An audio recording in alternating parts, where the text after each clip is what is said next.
In a quiet cafe, as an elderly woman stands to leave, the door locks silently behind her, and the waitress only whispers, "Promise you won't pass out," while from the dark corridor a woman's muffled voice pleads, "Don't let him finish."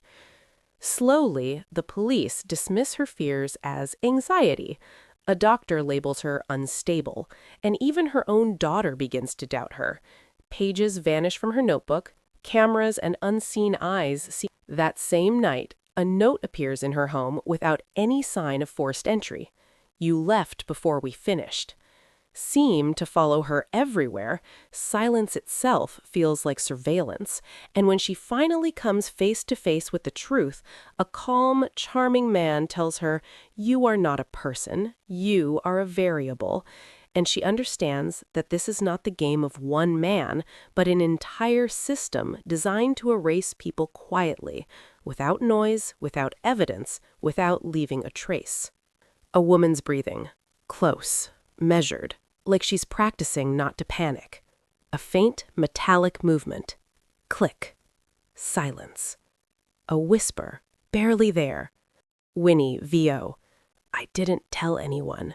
Not at first."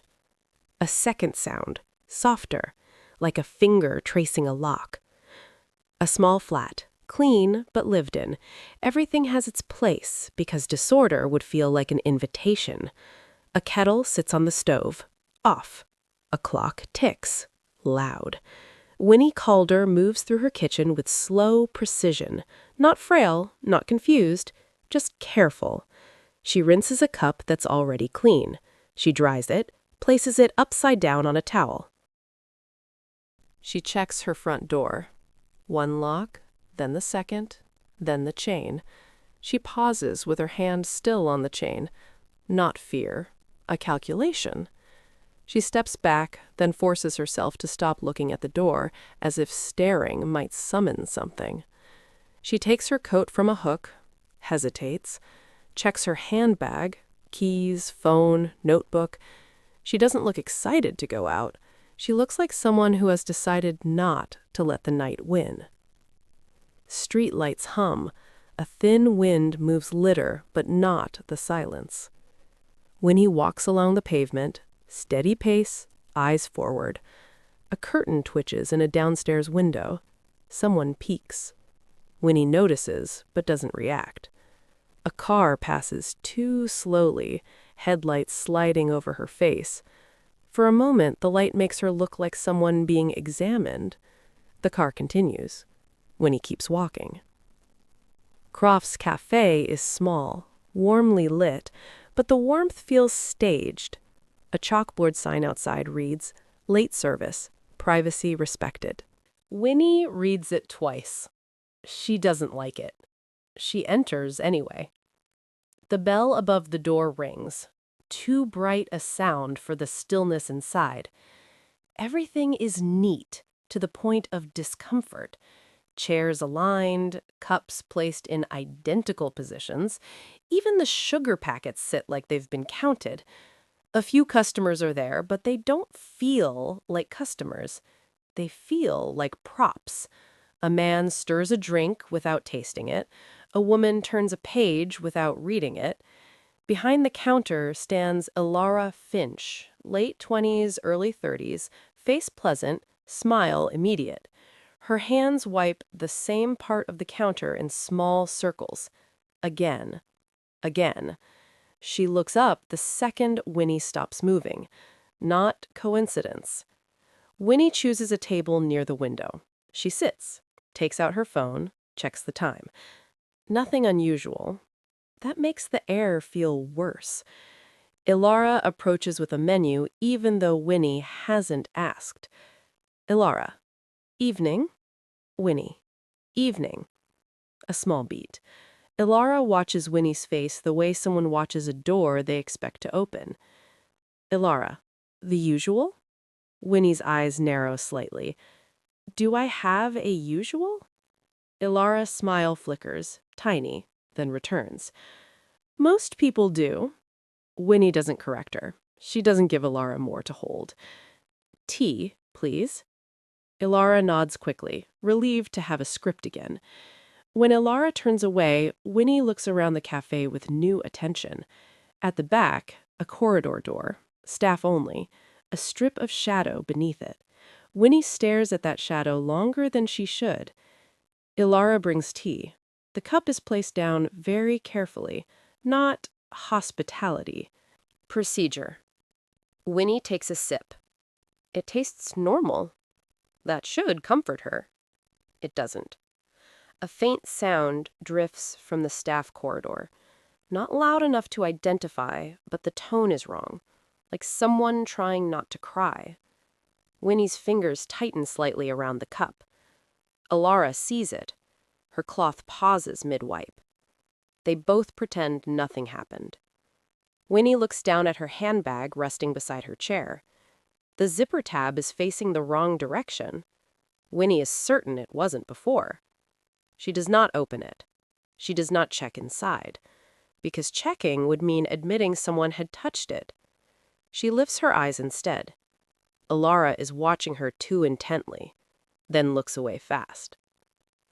Time stretches. The customers remain longer than necessary, like they're waiting for something. Winnie finishes her tea. She stands, picks up her handbag. As she walks toward the exit, Ilara speaks, soft, too rehearsed. "Promise me something." Winnie stops. "What?" Ilara smiles. Too fast. Too smooth. "Promise you won't pass out." The sentence drops into the room like a cold coin. Winnie stares at her. "Why would I?" Ilara's eyes flick to the corridor door. Just once. A warning disguised as nothing. Winnie turns to the exit. Her hand closes around the handle. She pulls. Nothing. She pulls again. Still nothing. A pause. Then, click. The lock turns from the inside. Winnie turns slowly. Ilara's smile is gone. Not replaced with anger. Not replaced with fear. Just absent, as if the person wearing it stepped away. Winnie looks around. The customers do not react. The man continues stirring without tasting. The woman continues reading without seeing. It is the most terrifying thing so far. Everyone is acting like Winnie isn't real. Winnie's heel nudges something on the floor. She looks down. A folded napkin. She bends slowly, picks it up, unfolds it. Careful handwriting. "Don't make a sound." Winnie's breath becomes quiet on purpose. She looks at Ilara. Ilara's eyes are wet, but she does not cry. She does not move. She looks like someone who has already been punished for trying. Winnie whispers, barely, "Who's back there?" Ilara's lips part. No sound comes out.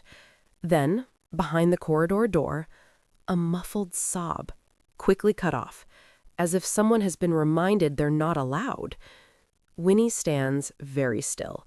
She does not run. She does not bang on doors. She does not scream, because the napkin told her what kind of place this is, a place that punishes noise. Winnie walks back to her table. Not surrender, tactics. She sits, places her handbag on her lap, napkin hidden inside. She stares at the tabletop, pretending calm. The corridor door opens a crack. A line of darkness spills out, like ink. A voice whispers, so low it feels like it's inside Winnie's own head. "Unknown woman, OSC. Don't let him." The door closes. Ilara flinches as if struck. Winnie keeps her face blank. Then, another small mechanical sound. Not the front door. A different lock. Somewhere deeper in the building. Winnie realizes something with chilling clarity. This cafe isn't locking people out. It's locking someone in, or keeping someone from leaving. Winnie lifts her eyes. Ilara looks at her with silent pleading. Not "help me." Don't make this worse. Without warning, the exit lock turns back. A small, merciful sound. Click. No announcement, No attention. Alara goes back to wiping the counter like nothing happened. The customers remain in their loops. Winnie stands carefully, walks to the door, puts her hand on the handle, waits, pulls. The door opens. Cold air hits her face. Real air. Winnie steps outside. The bell rings behind her. Normal sound, but nothing about it feels normal anymore. She does not look back. The street is empty. Too empty. Winnie walks. Halfway home, she stops. Across the road, a parked car. Lights off, engine off. A faint phone glow inside. Someone is there, watching. Winnie stares at the car. The glow disappears, as if the person inside has noticed her noticing. Winnie keeps walking. Winnie unlocks her door, steps inside. The flat smells faintly different. Clean, but not her kind of clean. A neutral scent, like something used in offices. She freezes in the hallway, listens. Nothing. She walks to the living room. On the coffee table, a folded piece of paper. She did not leave it there. She opens it. Different handwriting than the napkin. Firmer, more confident. You left before we finished. No greeting, no signature. The kind of message that assumes ownership of the conversation. Winnie folds it slowly and places it into her handbag. Then she goes to the window, parts the curtain slightly. The same car is still across the street. Phone glow flickers once, then off again. Winnie lets the curtain fall. She does not cry. She does not shake, but her body has shifted into a new gear. Survival through observation. Winnie takes out a notebook and pen. She writes carefully, like a witness statement. Crofts Cafe, door locked from inside. Waitress said, "Promise you won't pass out." Corridor sound, whispering.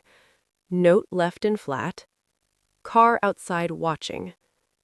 She underlines one line. Promise you won't pass out, as if the phrase itself is the key. She closes the notebook, leaves it on the table. Not hidden, a challenge without words. Winnie calls her daughter Marianne. It rings. Marianne, VO. Mum, it's late. Winnie speaks calmly. Something happened. What happened? Winnie chooses what to say. Truth, but in the order people can tolerate it. A cafe locked its door when I tried to leave. Silence. Then Marianne, controlled. Locked how? From inside. A small pause. All right, okay. Did you say something? Argue with someone? Winnie closes her eyes. That small shift from listening to explaining Winnie away. No. Maybe it was a mistake. Winnie's voice stays steady. Someone's been in my flat. That lands. What? Mum, call the police. Winnie looks toward her front door. I will. Marianne hesitates. Marianne, VO. Do you want me to come over? Winnie wants to say yes, but she hears something else behind the offer. If Marianne comes, Winnie becomes a person who needs supervising. Winnie refuses the trap. No, not tonight. A beat. Marianne, VO. Okay, call me in the morning. Winnie says quietly, I will. They end the call. Winnie stands in the silence of her flat, feeling older, not in age, in classification. Dark. Winnie lies in bed, fully awake. A faint sound from the hallway, or in the space between locked doors. And whoever it is, they already know her routine. Winnie stares at the door until her eyes ache. She does not scream. She does not cry. She only understands. Retreat is already gone. The room is smaller than before, or maybe it feels smaller.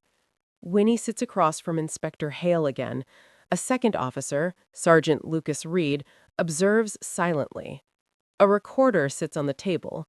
Red light on. Hale. We just want to clarify a few details. Clarify means reshape. Winnie notices Reed watching her hands, not her face. Winnie, you've already clarified them. Hale, we need consistency. Reed finally speaks. People under stress often misinterpret sequences of events. The sentence is too polished. Winnie tilts her head slightly. You've said that before. Reed doesn't blink. We say it often. There it is. Pattern. Winnie exits. A woman stands across the road pretending to scroll on her phone, but her camera lens faces Winnie. Winnie stops. The woman notices. Too late. Their eyes meet. The woman quickly lowers the phone and walks away. Not professional surveillance. Something worse. Civilian cooperation. Winnie cues to pay. The cashier scans items. Beep. Beep. Pause. The screen changes. The cashier's face changes slightly. Not fear. Not hostility. Caution. She taps something too deliberately. Cashier. 1 moment. It's gone through? But her tone is different now. Winnie notices the people in the queue behind her. They're watching. Not openly, but carefully, as if told to be. Winnie exits. Winnie understands something new now. It isn't just police. It isn't just doctors. It's reputation. And reputation travels faster than facts. Dr. Patel speaks gently. We just want to reduce the anxiety you're carrying. Winnie watches the cursor blinking on the screen. What are you typing? Dr. Patel hesitates. Notes. Read them aloud. Dr. Patel doesn't. That silence is louder than any diagnosis. Winnie leans forward slightly. You've already described me. Dr. Patel looks genuinely sad, which is worse than malice. Clara returns. She looks different now. More controlled, less raw. They walk side by side. Julian says trauma bonds strangers very quickly. Winnie glances at her. That's a convenient theory. Clara doesn't react. Julian says structure helps people recover. Winnie stops walking. Does it help you? Clara pauses. Then, it helps me not think about it.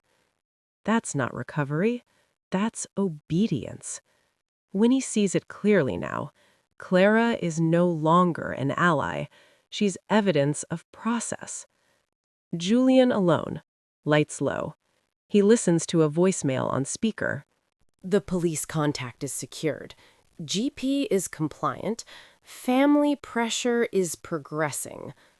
Julian listens like a conductor hearing instruments tune. Julian, and the subject, resistant. Julian considers, not annoyed, not angry, interested. Then we'll need to widen the environment. He hangs up. He doesn't look dangerous. He looks patient. That's worse. The well-being talk again. This time we hear more. Julian on stage. Sometimes fear takes the shape of patterns, and sometimes people grow attached to those patterns. Audience nods. Intervention is not control. It is care before damage spreads. Winnie looks around. People are listening with trust, not confusion. Trust. Julian continues.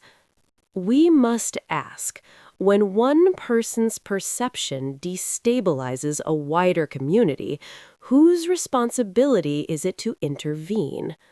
That's the thesis. That's the verdict. And everyone is agreeing.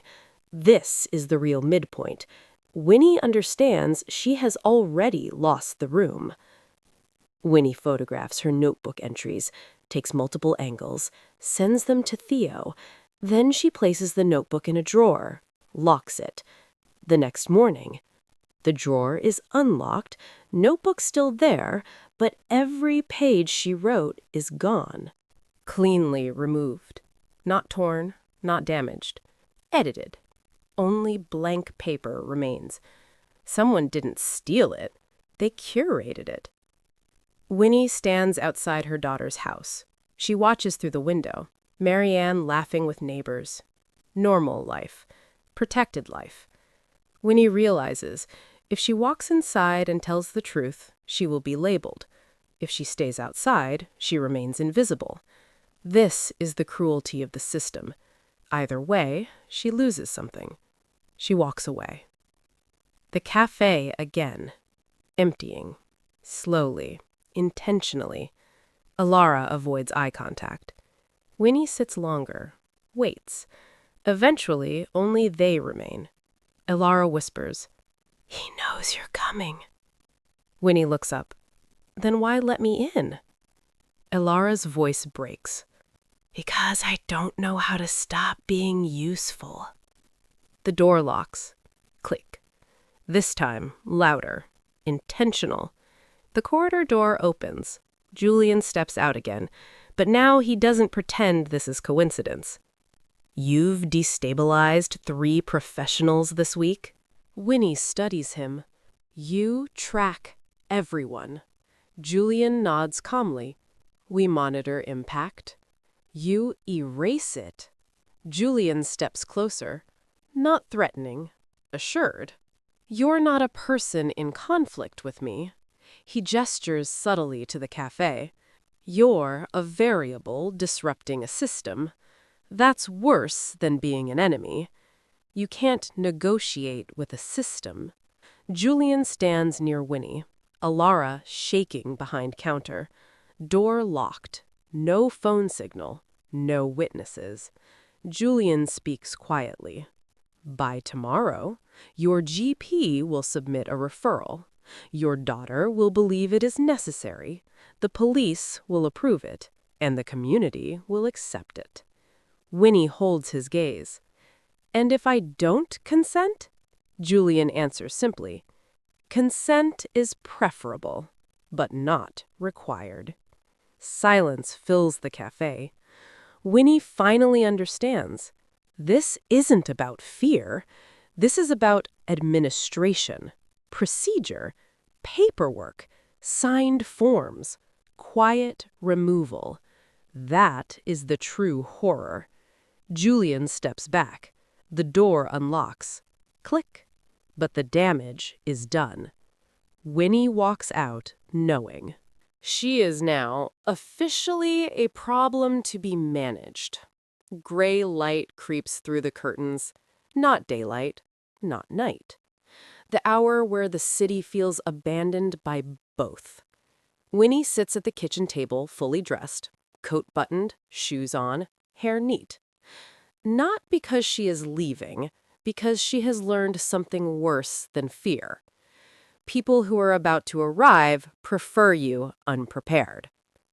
2 mugs on the table, both empty, both waiting.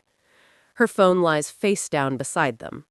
A second phone, older, quieter, less visible, rests inside her coat pocket. The clock ticks. Not loud, but too steady. She stares at the door. Not like someone afraid, like someone who has learned the rhythm of threats. A faint sound in the hallway outside her flat. Not footsteps. Paper. A clipboard shifting. Someone adjusting their grip. Winnie closes her eyes briefly. Not resignation. Focus. 2 figures stand outside. A woman, early 40s, neutral expression, careful posture. A man, slightly behind her, hands loosely folded, eyes scanning the corridor. The woman lifts her knuckles, knocks once. Soft, professional, not aggressive, not optional. The knock lands in the silence. Winnie does not jump, does not flinch, does not rush. She stands slowly, walks to the door. She looks through the peephole. The woman meets the door like she expects to be seen. No attempt to hide, no awkwardness. Winnie unlocks the door, opens it fully. The woman smiles gently. Emma Rowland. Miss Calder, thank you for speaking with us. She steps forward immediately, not waiting for invitation, not rudeness, procedure. The man follows, quiet, unintroduced. Winnie steps aside. Not permission, observation. They enter. The door closes behind them. The click of the latch is soft, but it feels louder than any scream. Emma glances around the flat casually. Too casually. Not sightseeing, assessment. The man remains by the door. Not guarding, positioning. Emma smiles again. I know this feels intrusive. Winnie watches her. You're here before I agreed. Emma pauses. Not surprised. Recalculating. Emma, we're asked to prioritize your welfare. Winnie nods slowly. By whom? Emma hesitates for half a second. A professional slip. Emma, by several parties. The plural matters. Winnie turns toward the kettle, fills it with water, turns it on. The sound breaks the room's control. Emma's eyes flick to it, just once. Discomfort. The kettle grows louder. Winnie moves calmly, takes out 2 mugs, places them on the counter. Emma watches. The man by the door watches the door. Not Winnie, not Emma. The exit. Winnie speaks without turning. What happens if I refuse this conversation? Emma chooses her words carefully. Then we document that refusal. The kettle boils. The word document lingers like a threat disguised as routine. Winnie turns back to face them. And documentation becomes permission? Emma doesn't answer. She doesn't need to. The silence confirms it. Winnie reaches into her coat pocket. Emma tenses slightly. Not fear. Alertness. Winnie removes the small second phone, places it on the counter, presses a button. A soft beep. The call connects. Emma notices. Her voice stays calm, but her eyes sharpen. Who are you calling? Winnie looks at her. Someone who still believes consent is meaningful. A faint crackle. Then a voice. Theo, Vio, through phone. I'm listening. The man by the door shifts his weight. Not visible anxiety, but adjustment. Emma holds her composure. Professional. But the rhythm of the visit has changed. Winnie sits at the table. Emma remains standing. The man stays by the door. No one moves. The kettle clicks off. Silence returns. Heavier now. Theo's voice remains faint on the line. Listening. Recording. Witnessing. Emma speaks carefully. Ms. Calder, recording professionals during safeguarding assessments can be interpreted negatively. Winnie tilts her head. Interpreted by whom? Emma holds her gaze. By those responsible for your long-term care. Winnie doesn't blink. So my autonomy already has an expiration date. That lands. The man glances briefly at Emma. A silent communication passes between them. Winnie notices. A cutaway. The building looks calm, neutral, corporate. Inside, Julian stands near the window, phone to his ear, listening, not speaking. The voice on the other end is unheard. Julian's expression does not change. He says only one sentence. Then proceed gently. He ends the call. He does not look out the window. He looks at his reflection in the glass, measuring. Back to the kitchen. Emma sits now. She has chosen to adjust.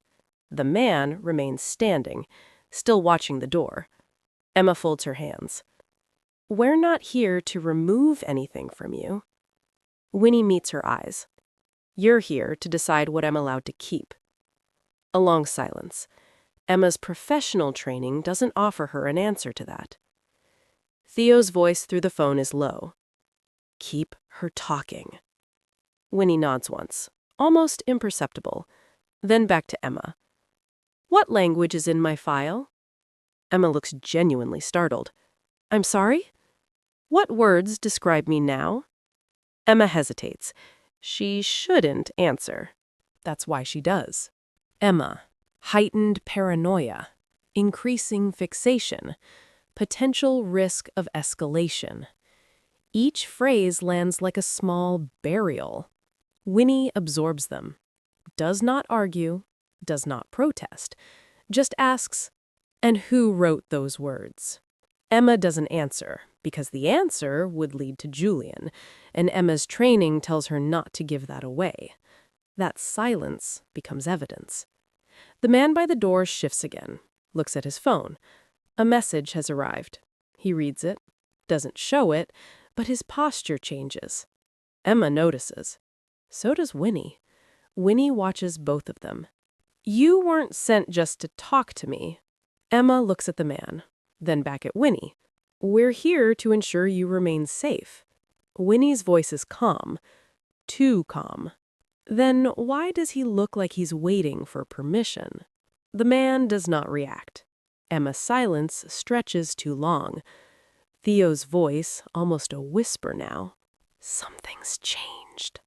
Winnie looks toward the door, slowly, as if confirming what she already knows. Someone else is coming. Not invited, not announced, already decided. The air feels different now, not heavier, anticipatory. Emma still sits at the table. The man remains by the door. Winnie watches both of them. Theo's voice on the phone is quiet, controlled. Someone else is coming. Winnie nods once. Emma notices the nod. A subtle tightening passes across her face. Miss Calder, I need you to understand that cooperation here will protect you from more disruptive outcomes. The phrasing is deliberate. Not threat, not promise, something in between. Winnie tilts her head. You've practiced that sentence. Emma doesn't answer. Instead, a new sound fills the flat. Footsteps in the hallway. Not one person, two. Measured, confident, like people who belong wherever they walk. The man by the door straightens. Not defensive, prepared. Two new figures outside. A woman with a clipboard, late 50s, impeccably dressed. Her posture suggests authority without aggression. Beside her, a younger man, quiet, observant, eyes scanning. The older woman does not knock. She checks her watch once, then opens the door.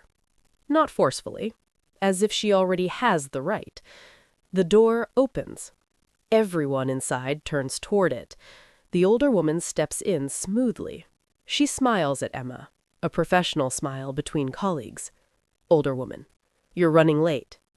Emma rises instantly. Respectful.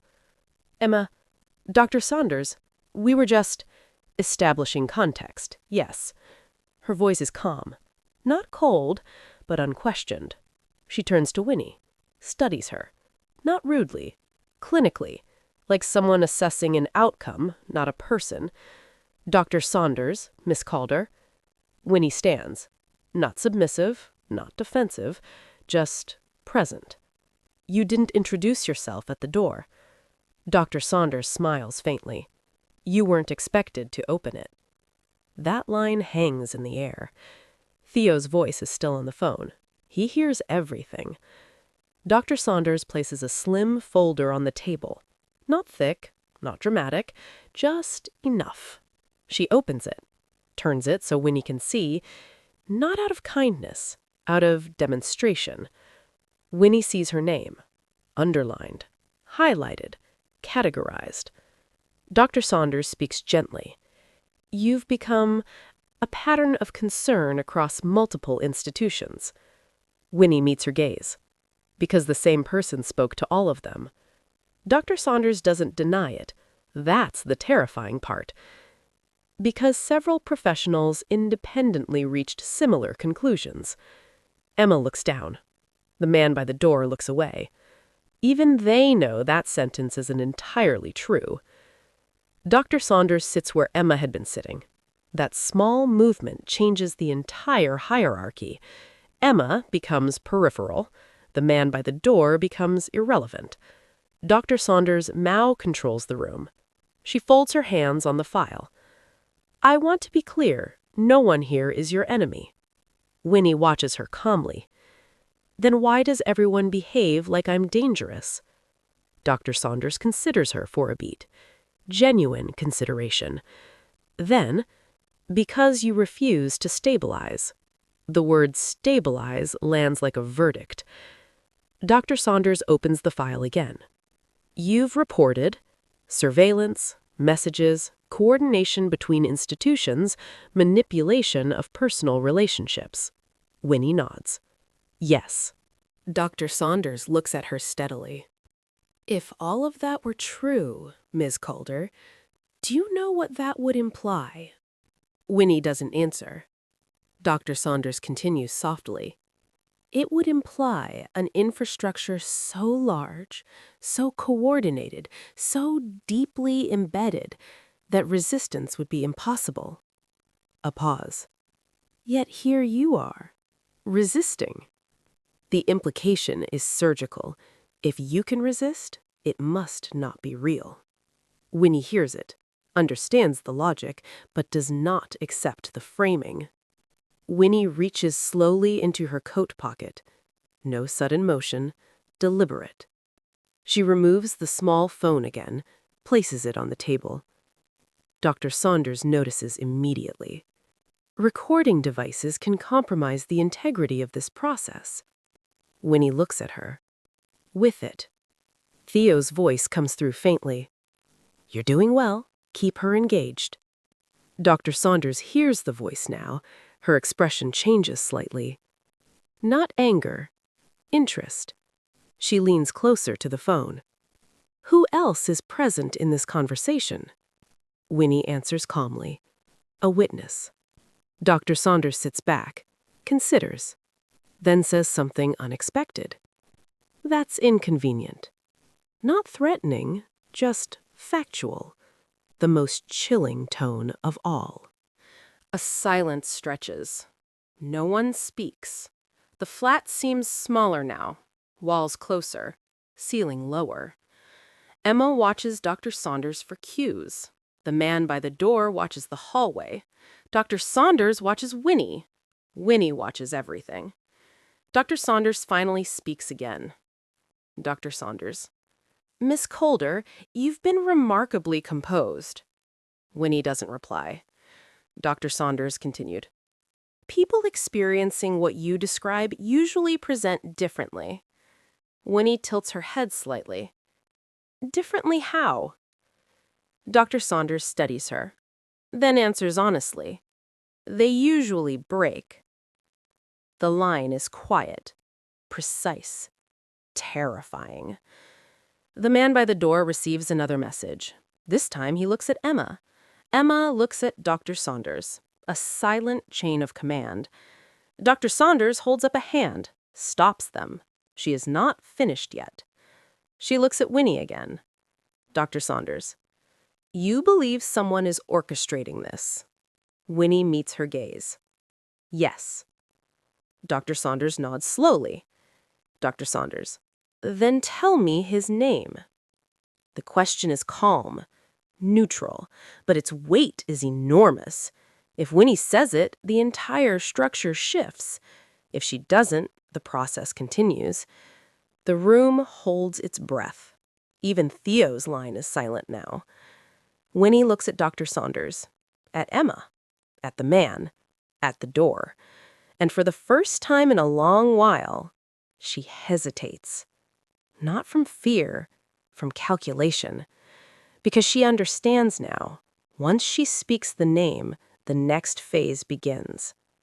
No one speaks. The question still hangs between them. Dr. Saunders. Then tell me his name. Winnie looks at the file, at the phone, at Emma, at the man by the door. She understands something clearly now. This moment is being measured, not emotionally, procedurally. She speaks slowly. Julian Ashcombe. The air in the room changes. Not dramatically, not visibly, but decisively. Emma blinks once. The man by the door stiffens. Dr. Saunders does not react at all. That absence of reaction is worse than denial. Dr. Saunders studies Winnie for a long moment, not analyzing her words, analyzing her impact. Then she says calmly, "That name appears frequently in your notes." Winnie meets her gaze. "Because it belongs to the person coordinating this." Dr. Saunders folds her hands. "Or because your mind has settled on a single organizing figure." The framing is elegant, careful, designed to be impossible to disprove. Winnie doesn't argue. Instead, she asks something else. "If I'm wrong, why does everyone here look uncomfortable now?" Silence. Emma looks down. The man by the door looks toward the window. Dr. Saunders holds Winnie's gaze. A faint tightening in her expression. Not denial, recognition. Theo's voice returns on the phone. Theo in voice. "Say nothing else." Winnie doesn't move. Dr. Saunders glances toward the phone now. Just briefly. External influence complicates matters. Winnie responds evenly. So does secrecy. Dr. Saunders considers her. Then quietly, "You're not behaving as expected." Winnie answers simply. "That's the problem for your process, isn't it?" For the first time, Dr. Saunders does not reply immediately. That pause is small, but it is a shift. Julian exits the building. Two journalists wait across the street. One holds a notepad, one holds a phone recording. Journalist. "Mr. Ashcombe, are you coordinating safeguarding referrals?" Julian stops. He turns calmly. "I reject the premise of your question." Journalist. "Have you ever influenced medical or police assessments?" Julian's voice remains smooth. "I advise organizations on risk management." He does not deny. He reframes. A camera lens stays fixed on his face. Recording. Permanent. Dr. Saunders closes the file. Gently. Deliberately. Dr. Saunders. "You've forced us into a different pathway." Winnie listens. "Which is?" Dr. Saunders looks at her. "Observation." Emma's head lifts sharply. This wasn't her expectation. The man by the door shifts. This is not standard. Winnie tilts her head. "You've already been doing that." Dr. Saunders nods. "Now it will be formalized." The word hangs. Formalized. Documented. Official. Surveillance becomes structure. Dr. Saunders stands. Emma immediately follows. The man by the door opens the door without being asked. The visit is ending. But not because Winnie is safe. Because the next phase has been chosen. Dr. Saunders pauses at the threshold, looks back at Winnie. Her voice is calm. Almost respectful. Dr. Saunders. "You are an intelligent woman." Winnie does not respond. Dr. Saunders. "Try not to make this more difficult than it needs to be." She leaves. The door closes. The flat feels suddenly empty, but not safe. Winnie remains standing for several seconds, not moving. Processing. Theo's voice breaks the silence. That was closer than I'd like. Winnie exhales slowly.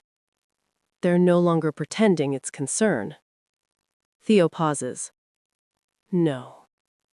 Winnie looks toward the door. They're managing risk. Theo understands exactly what she means. Winnie exits her building. Across the road, a car. Same one as before. Lights off. Engine off. Someone inside. No attempt to hide now. This isn't surveillance anymore. It's notification. We are here. We will continue to be here. Winnie looks at the car. Does not hurry. Does not react. Just observes. Then continues walking. The car does not follow. It doesn't need to. The presence alone is the message. Winnie returns to the cafe.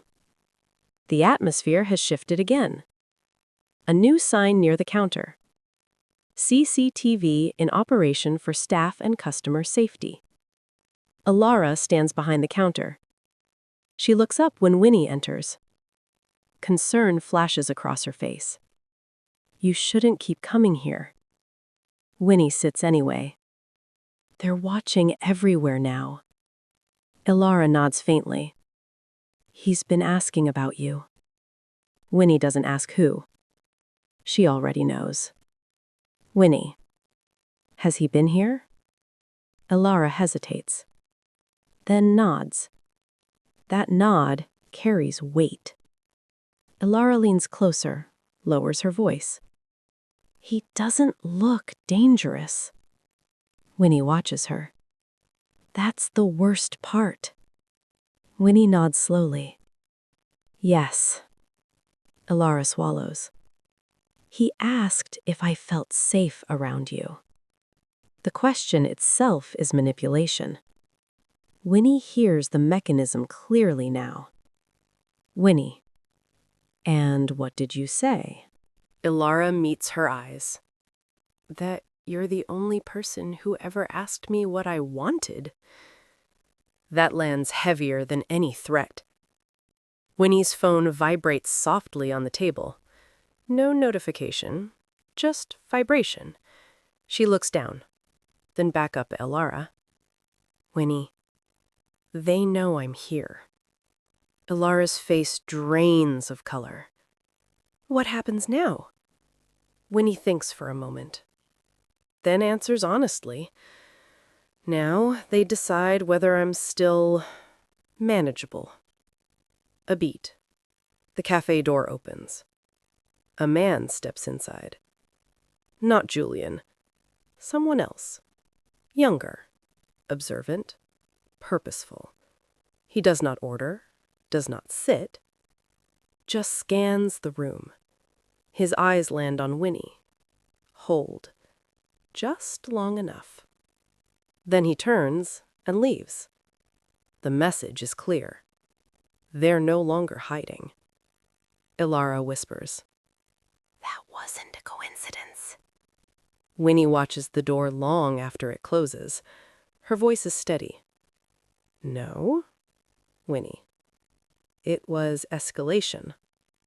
Winnie and Alara remain inside, visible through the cafe window. Outside, across the street, a man stands under a broken streetlight. Not hiding, not pretending, just present, watching. He lifts his phone, not to record, to signal.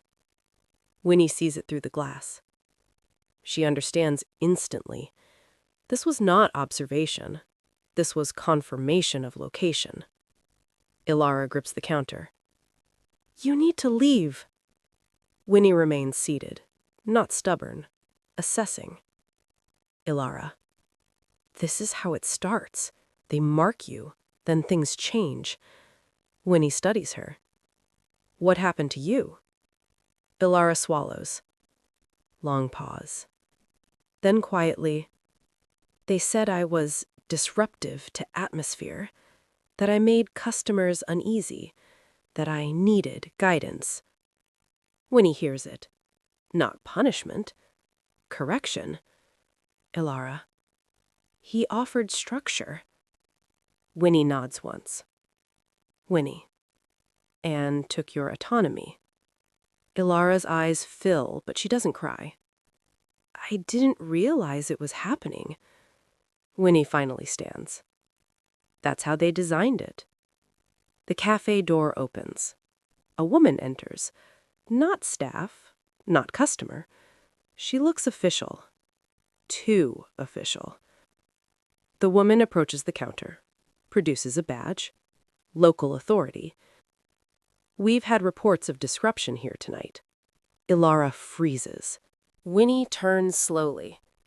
Disruption how? The official woman glances at a tablet. A customer reported feeling unsafe. Ilara looks at Winnie. Fear. Guilt. Recognition. The manipulation is complete. Someone else has already made the call. The official woman continues. We just need to take a few details. Winnie nods. Not cooperative. Strategic. Of course. She looks at Ilara. Gently. Winnie continues. You see it now. Ilara whispers. Yes. That word costs her something. Winnie exits the cafe. The official woman leaves behind her. The watcher across the street is gone, but something else is there now. A car idling near the curb, engine running, passenger door slightly open, no one inside visible. Invitation. Or instruction. Winnie stops walking, looks at the car. She understands exactly what it represents. A removal without force. A compliance that can be documented, a choice that is no choice. She steps away from the car, does not get in. The door closes by itself. The car drives away. Winnie returns home. The door to her flat is unlocked. She is certain she locked it. Inside, nothing is disturbed. Nothing moved. Nothing obvious, which is worse. On the kitchen table, a new folder. She did not leave it there. She does not open it immediately. She sits instead. Waits. As if listening for something. Finally, she opens it. Inside, photographs. Her. Walking. Her entering buildings. Her speaking to Ilara. Her standing outside Marianne's house. Her inside Theo's flat. Dates. Times, locations, documented life. Not investigation, compilation. On top of the photos, a single printed line. We are trying to understand you. Winnie stares at it, then quietly says to the empty flat, No. You're trying to define me. Her phone rings. Unknown number. She answers. Silence. Then breathing. Not heavy, not distorted. Controlled. Familiar. Julian, voiceover. You're forcing their hand. Winnie does not respond. Julian continues calmly. That usually ends badly for people in your position. Winnie finally speaks. Winnie. You've never said my name before. A pause. Then quietly, Julian, voiceover, Winnie. That single word lands harder than any threat. Winnie stands slowly, phone still to her ear. You've been inside my home. Julian does not deny it. Julian, voiceover, your environment required assessment. Winnie closes her eyes briefly, absorbs the scale of it. We didn't create the system. Julian is silent. Winnie continues. Winnie Contied. You refined it. Julian finally answers. Julian, voiceover, I improved something that already existed. That is his truth. That is his justification. And that is more frightening than evil. Winnie lowers the phone slightly, looks around her flat, at the photos, at the table, at the silence. She understands something clearly now. They are no longer trying to make her doubt herself. They are preparing to make the world doubt her. That is the final stage. She speaks into the phone, her voice calm. "You've been watching me." Julian listens. "Now I'm going to make you visible." A long pause. Julian's voice remains composed, but something underneath has shifted. Julian, voiceover, "Visibility is dangerous." Winnie answers softly, "Only for those who depend on silence." She ends the call. Theo listens to the recorded call, replays it, listens again. He looks up at Winnie. "Theo, that changes everything." Winnie doesn't look triumphant. She looks resolved. "Winnie, it begins everything." Theo hesitates. "Theo, once we release this, there's no safety net." Winnie meets his gaze. "There never was." Theo nods slowly. Decision made. He begins exporting files. Audio, video, logs, timelines. The quiet creation of something irreversible. Morning. A small group of journalists out now. More than before. Phones out, cameras ready. Julian exits the building. He notices immediately. This is different. Not curiosity, preparedness. A journalist steps forward. Journalist. "Mr. Ashcombe, can you explain these recordings?" She holds up a phone. On it, a waveform. Winnie's voice, Julian's voice. Julian's expression does not break. But something deeper has shifted. The environment is no longer under his control. He answers calmly. "Julian, context matters." The journalist replies immediately. Journalist, "Then let's discuss context." Cameras close in. Microphones extend. Julian stands in the middle of them, silent for a moment. Not defeated, but for the first time, exposed. Julian stands amid cameras. Flashes burst. Microphones press closer. A journalist plays the recording aloud on her phone. Winnie's voice. Julian's voice. Clear. Unmistakable. "Julian, recorded. Your environment required assessment." A ripple passes through the gathered crowd. Not outrage. Not yet. Something colder. Recognition. Julian listens to his own voice without reacting. He waits. That's what he's trained to do. Wait for the storm to pass. But this storm doesn't pass. It builds. A producer leans over a desk, headphones on. Screens show clips.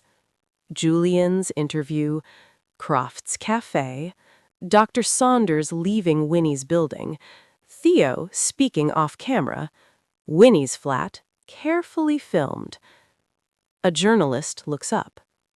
Journalist, "This isn't about one man." The producer nods.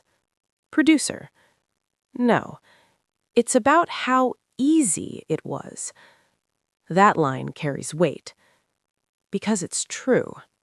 Dr. Saunders watches coverage on her computer. Emma stands near the doorway. Uncertain.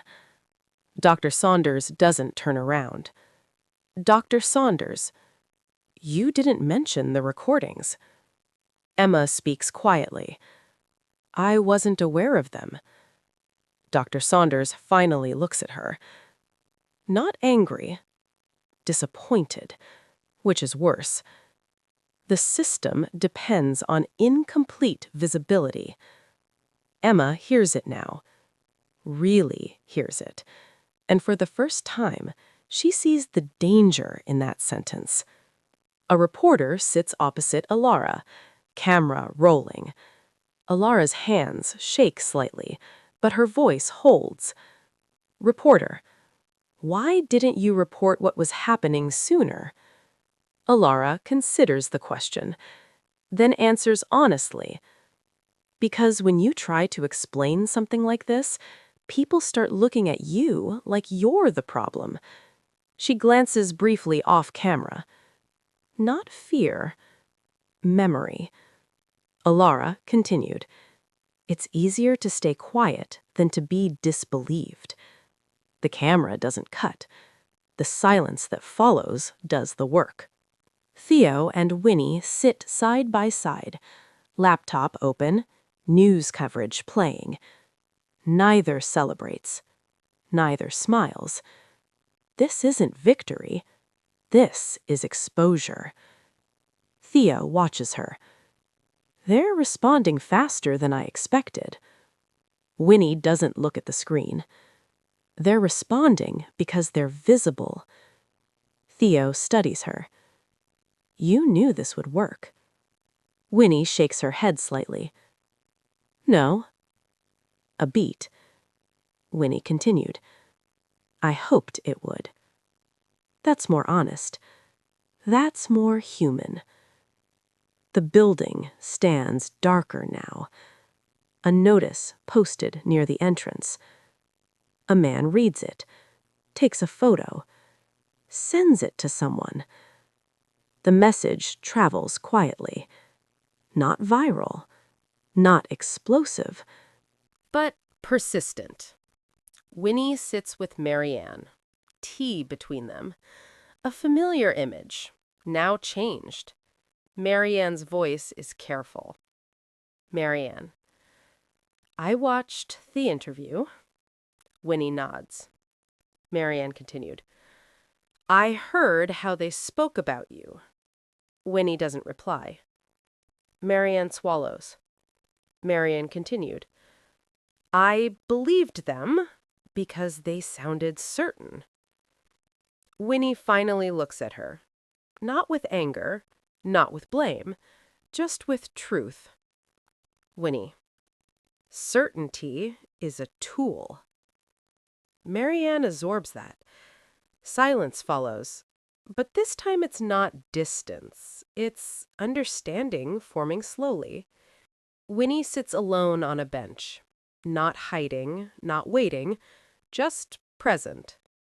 Footsteps approach. She doesn't look up immediately. A man stops nearby. She knows who it is before she sees him. Julian. He stands a short distance away. Not too close, not too far. He doesn't sit. He doesn't invade. That restraint says everything. Julian. You've changed the conditions. Winnie looks up at him, studies him. No fear left now, only clarity. Winnie. You relied on invisibility. Julian considers her words. Julian. Visibility is temporary. Winnie nods. Winnie. So is silence. A long pause. Julian looks around the park. Normal people, children playing, dog walkers, life happening. He understands something now. The system still exists, but its quiet authority has cracked. People are looking, listening, asking questions. That's enough to destabilize any structure built on quiet compliance. Julian looks back at Winnie. Not defeated, but altered. Julian. You've made yourself difficult. Winnie. Meets his gaze. No. A beat. Winnie continued. I made myself visible. That is the final move. Not power, not revenge, not destruction. Visibility. Julian holds her gaze for a moment longer. Then he turns, walks away. Not chased, not arrested, not dramatically undone, just exposed to the world he can no longer fully control. Winnie walks alone. Streetlights, passing cars, normal sounds. No watcher visible, no car idling, no phone glow, just a woman walking through a city. But the camera lingers because we understand something now. She's not safe because the system is gone. She's safe because the system is being watched back. She stops at a crossing, waits, looks around. Not afraid, just aware. The light changes. She crosses. The camera does not follow. It stays behind, watching the empty pavement, as if asking the audience a final question. If the system depends on silence, what happens when we refuse to look away?